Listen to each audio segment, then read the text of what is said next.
Akui stands over it.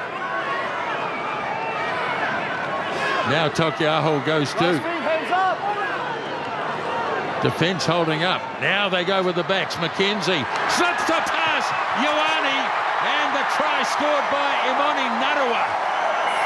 Beautifully worked by the Chiefs, and they hit the front. Hang on, McKenzie short to Ioane unselfishly. Probably could have got there himself. The block play was absolutely perfect. Well, you go back, don't you, to the offload game that the Hurricanes is just not quite working. There was a Geordie Barrett pass. Now Cameron, Barrett, Proctor had to wait. Stepping away, Billy Proctor. There it is. Snapped up by Flanders. Now Cameron, Naholo. Beautiful pass inside for Morby. Linking up with Perenara. A record-equaling try for TJ Perenara. Back on the inside, Morby. I'll keep it alive as well. TJ finishes it. Wow, that's good. Well, the understanding of where players are going to be. Lovely work from the line-out. Here come the Highlanders. Harmon. Oh, it's intercepted by Darby Lancaster. Lancaster going away for his throw. Does it get any better? It's the match winner for the Kid Wonder. Oh, how good for the Melbourne Rebels, but also for Darby Lancaster.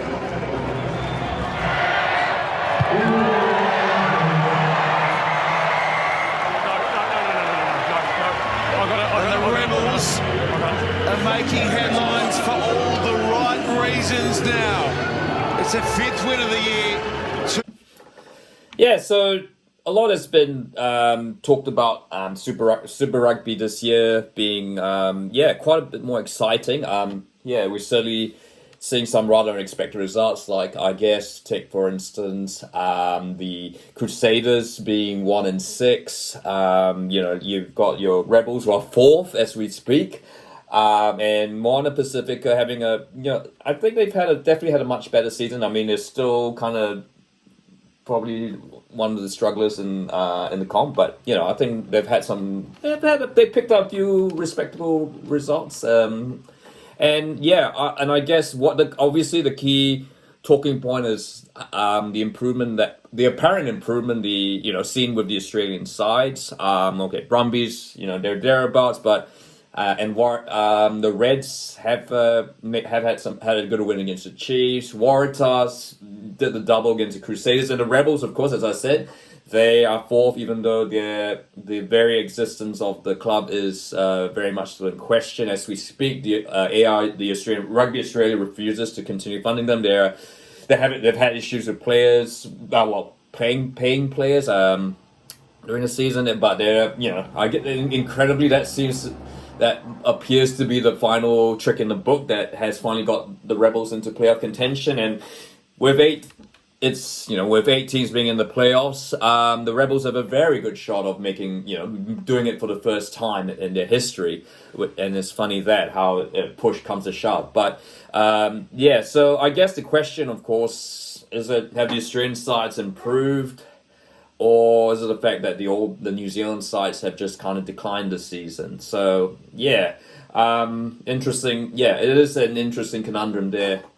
So I definitely think the Australian sides have definitely improved. Look, I think they have made steady improvements this season, and there is a core of young players that is certainly starting to make their impact on the professional rugby scene. You've seen your Carter Gordons. Tate McDermott, although he got that red card on the weekend, there's a lot of Jordan Patard. There's a couple of really, really talented young Australian rugby players that are, I think will be worth watching for. And I guess there is that push on that, Australia is hosting the 2027 Rugby World Cup, and, I don't think they could afford to be as bad as they were in 2023, where they missed out on the Rugby World Cup quarterfinals for the first time ever in their history. It has been, I guess, nearly 20 years of really, poor results, poor returns for Australian rugby. And I guess perhaps maybe this generation here doesn't have the sort of like the shadow that their predecessors might have had, where they've sort of had to carry on from that sense of failure, not being able to wrest the Bledisloe Cup from the All Blacks, and so maybe a fresh, clean start, I guess. So yeah, and I think personally as a New Zealand rugby fan, we never want to lose to Australia, but I guess after 20 years of dominance over them, it is kind of nice to see Australian rugby kind of produce these stars. And I guess the other good thing is kind of like they haven't really had to dig into the NRL to steal some of their players. I mean, you've had actually on the other hand, you had players going the other way, so it's kind of nice to see some shoots emerging, and we really need to see those shoots emerging from Australian rugby. Just, I mean, look, they might never repeat what likes of John Eales, David Campese, George Gregan achieved, but to at least be competitive, be respectable. Australia isn't by all accounts a tier 1 nation, to show that they need to show that they deserve to be a tier 1 nation.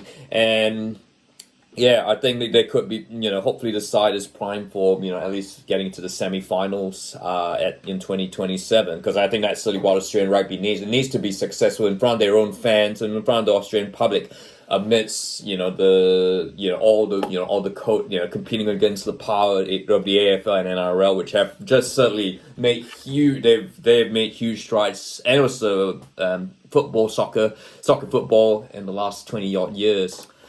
And so I guess New Zealand rugby fans, obviously being a bit cynical, and you might say, look, I guess the Australian rugby teams haven't really improved. It's been the fact that the New Zealand sides have kind of declined, and I guess there's a bit of merit. Look, I mean, every post-rugby World Cup, post-rugby World Cup year, there's always a bit of transition with the New Zealand rugby teams, and this year, the cycle's no different. We've lost, Crusaders have certainly taken the biggest hit. Richie Mo'unga's gone. Sam Whitelock's gone now. He's retired.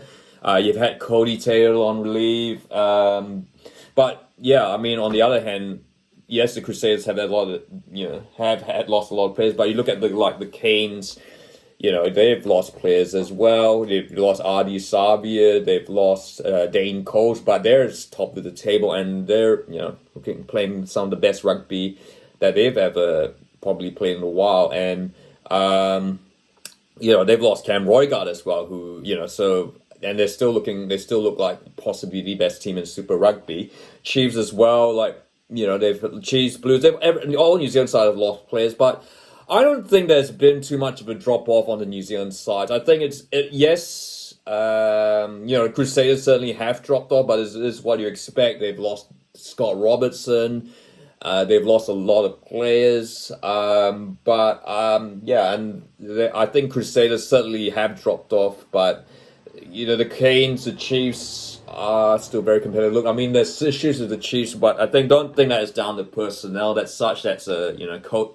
But that's possibly, I think it's a simple fix for the Chiefs in terms of coaching. Look, the Canes I think that certainly the Hurricanes have certainly stepped it up in terms of their, with, I think getting Laylaw in, it certainly has revived the side. And I think, there's definitely not been any drop-off in standards with the Canes. And the Chiefs, it was always going to be tough to maintain what they did last season. And I think when push comes to shove, I think the Chiefs will still be about there. It's too good a sign not, to ignore. And the Blues, and again, the Blues, they've certainly, I think they have, their forward pack's still really good. They will be contenders there.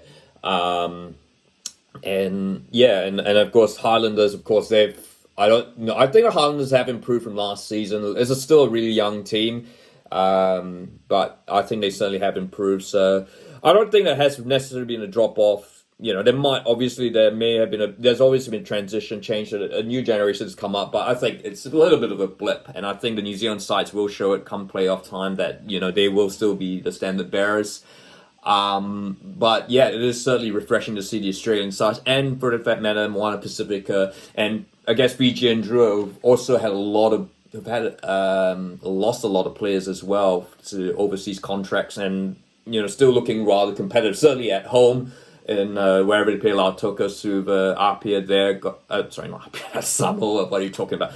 And certainly when they're playing in Fiji, they are they're as tough to beat as ever. So it makes for certainly. I think Super Rugby certainly has made for a very good competition. And it's a shame that the crowd are just not quite coming back as we'd hope. Maybe they might come. I guess coming off maybe now that cricket season's over, maybe, and you're seeing maybe as the attention starts to shift rugby, maybe the crowds that might start to come back. I mean, the Hurricanes Chiefs crowd was very good, even though weather conditions in Wellington certainly weren't necessarily the best. So I'd like to get your thoughts. Have the Australian sides improved, or have the New Zealand sides declined? Is it a bit of both, or is it just really a blip? If you like this video, feel free to like, and don't forget to subscribe.